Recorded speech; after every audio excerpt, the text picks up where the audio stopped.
गुरुर्ब्रह्मा गुरुर्विष्णू गुरुर्देवो महेश्वरः गुरु साक्षात परब्रह्म तस्मै श्री गुरवे नमः.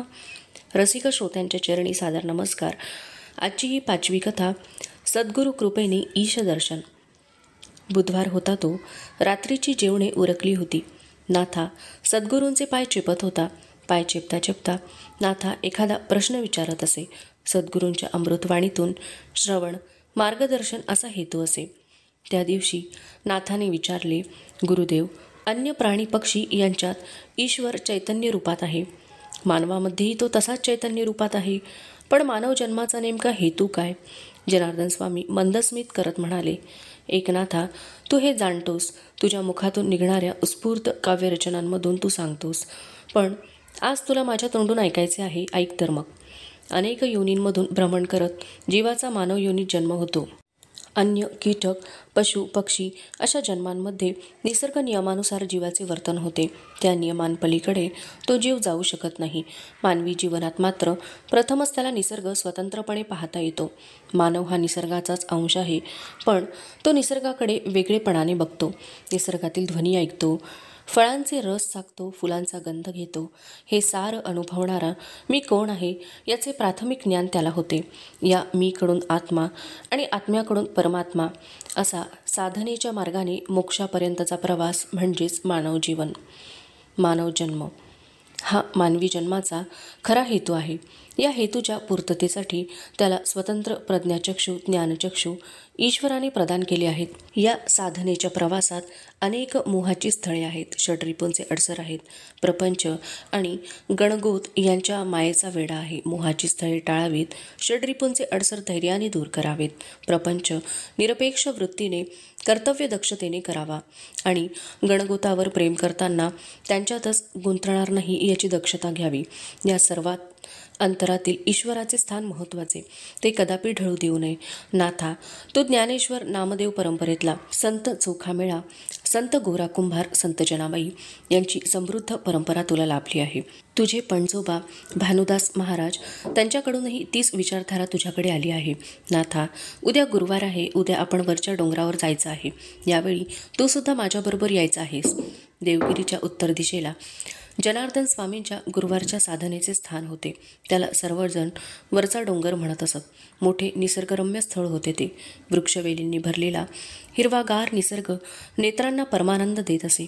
विविध रंगी फुले, विविध फळे यांनी आकर्षित होऊन अनेक प्रकारचे पक्षी तेथे येत असत. त्या ठिकाणी एक नयनरम्य सरोवर होते. त्यात गोलाकार कमलपुष्पे होती. स्वामींचे साधनास्थळ असल्याने अन्य लोक तेथे जाण्याचे धाडस करत नसत. स्वामी गुरुवारची साधना कधी गडावरच्या एकांत कक्षात तर कधी या रम्यस्थळी संपन्न करत असत. प्रातःकालचे अन्निक आटोपून जनार्दन स्वामी नाथाला घेऊन या रम्य अशा वरच्या डोंगरावर आले. तो निसर्गरम्य परिसर पाहून नाथांचे मन प्रसन्न झाले. स्वामी एका भव्य शिळेवर स्थानापन्न झाले. एकनाथही त्यांच्याजवळ बसले. ध्यानस्थ होण्यासाठी नेत्र मिटण्याआधी स्वामी नाथाला म्हणाले, नाथा, आज तुला दत्तदर्शन होणार आहे. ते त्रयमूर्ती अवतार कोणत्याही रूपात येतील, तो गोंधळून जाऊ नकोस. नाथा मानेनेच होय म्हणाला. थोडा वेळ ध्यानधारणा झाल्यानंतर एका फकीराच्या साथीने नाथ भानावर आला. एक मलंग म्हणजेच फकीर तेथे आला होता. त्याच्या हाती भिक्षेचा कटोरा होता. त्याच्या समवेत 3 कुत्र्या होत्या. डोईला मळकट फडके गुंडाळलेले, चिंध्यांनी वेढलेली कफनी, दाढी मिशा वाढलेला असा अनवाणी पायांनी आलेला मलंग. त्याच्या डाव्या खांद्यावर मळकट झोळी.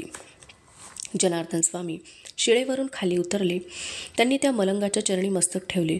मलंगाने स्वामींना उठवून त्यांना आलिंगन दिले. स्वामींनी मलंगाच्या हातातील कटोरा घेतला. त्याच्या पायाभोवती घुटमळणाऱ्या कुत्र्यांचे दूध काढले. कटोरा भरला. मलंगाने आपल्या मळकट झोळीमधून शिळ्या भाकरीचे तुकडे काढले. ते कुस्करून दुधात कालवले. दोघेही पक्वान्नाचे भोजन करीत असल्याप्रमाणे मोठ्या रुचीने खाऊ लागले.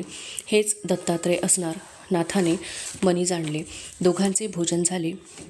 स्वामींनी नाथाला तो कटोरा सरोवरातील जलाने धुवून आणण्यास सांगितले. नाथ सरोवराजवळ आला. कटोऱ्यात पाणी घेतले. कटोरा विसळला. विसळून ते पाणी त्याने तीर्थ म्हणून प्राशन केले. कटोरा स्वच्छ करून नाथ मलंगाजवळ आला. त्याने मलंगाच्या चरणावर मस्तक ठेवले. मलंगाने त्याला उठवले. मलंग आता मलंग राहिला नव्हता. त्रयमूर्ती अवतार असे दत्तात्रेय त्याच्या समोर उभे होते. किती पाहू, किती साठवू असे नाथाला झाले. त्याने श्री दत्तचरणी लोळण घेतली. दत्तात्रेयांनी नाथाला उठवून दृढालिंगन दिले. सोबतची कुत्री मूळ रूपात प्रगट झाली. ती कामधेनू होती. नाथाने तिलाही वंदन केले. स्वयं श्री दत्तात्रेय जनार्दन स्वामींना म्हणाले, आपला हा शिष्य महाभागवत आहे. याच्या हातून भागवत धर्मप्रसाराचे महत्कार्य होणार आहे. हा विपुल ग्रंथसंपदा निर्माण करेल. येणाऱ्या पिढ्यांना ते ग्रंथ मार्गदर्शक ठरतील. जनार्दन स्वामी आणि नाथांना आशीर्वाद देऊन ते कामधेनूसह अंतर्धान पावले. माझी या मनींचा फिटलासे बिहो, पाहून या देवो दत्तराव. फिटला संकल्प तुटली वासना, आन नाही कल्पना दुजी काही. एका जनार्दनी दत्त वेगळा जाण, नोहे माझा प्राण क्षणभरी. त्रिगुणात्मक त्रिमूर्ती वेगळा, पाहे तो सावळा दत्तरावो. मन माझे वेधले दत्ताचे चरणी, नाही आनमजी दुजा छंद. परात्पर पहावा हृदयी तैसा घ्यावा, एका जनार्दनी साठवावा दत्तमनी. माझी दत्त माऊली प्रेम पान्हा पान्हावली. कुरवाळुनी लाविस्तनी, नोहे निष्ठूर क्रोध नाही मनी. भक्तांसी न विसंबे, सदा वाट पाहे बिंबे. एका जनार्दनी निश्चित, दत्तनामे पावनपतित. नाथांची श्रद्धा आणि योग्यता यांच्याविषयी जनार्दन स्वामींच्या मनात दिवसेंदिवस विश्वास दृढ तर होत होता. नाथांना श्री दत्तात्रेयांचा आशीर्वाद लाभला. आता नाथांना अनुष्ठानास बसवावे अशी सद्गुरुमनी इच्छा निर्माण झाली. देवगिरीच्या वायव्येस शूलभंजन पर्वत आहे. तेथील एका भव्य वृक्षाखाली सद्गुरूंनी नाथांना अनुष्ठानासाठी जागा नेमून दिली. समम काय शिरोग्रीवम धारयन् चलं स्थिरः, संप्रेक्ष नासिकाग्रम स्वं दिशश्चानवलोकयन्. प्रशांतात्मा विगतभिर्ब्रह्मचारी व्रते स्थितः, मनस्संयम्य मच्चित्तो युक्त आसीत तत्परः. शरीर, मस्तक आणि मान सरळ रेषेत अचल ठेवून स्थिर व्हावे. दृष्टी नासाग्री ठेवावी आणि अन्य दिशांकडे बघू नये. ब्रह्मचर्य व्रतात राहावे.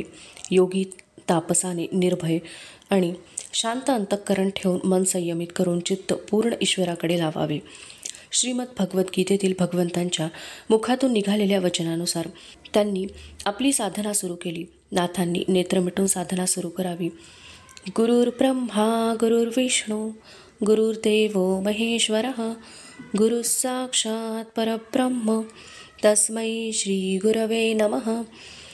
त्वम एकं शरण्यं त्वम एकं वरण्यं, त्वम एकं जगत्पालकं स्वप्रकाशकं, त्वम एकं जगत्कर्तृ पातृ प्रहर्तृ, त्वम एकं परम निश्चलं निर्विकल्पं.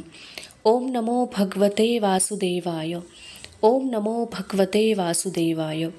ही एकाग्रचित्त तपस्साधना सुरू असताना एक भला मोठा काळ सर्प तेथे आला. नाथांचे नेत्र मिटलेले, अवस्था समाधीची. त्या सर्पाने नाथांना विळखा घातला. नाथांच्या स्पर्शाने त्याची क्रूर बुद्धी मावळली. त्याने त्यांना दंश केला नाही. उलट पक्षी तोच नाथांच्या मस्तकावर फणा धरू लागला. असे नित्य घडू लागले. हे झाले एका भयंकर काळ सर्पाचे. नाथांना याची वार्ताही नव्हती. एक गुराखी या डोंगरावर आपली गाईगुरे चरायला आणत असे.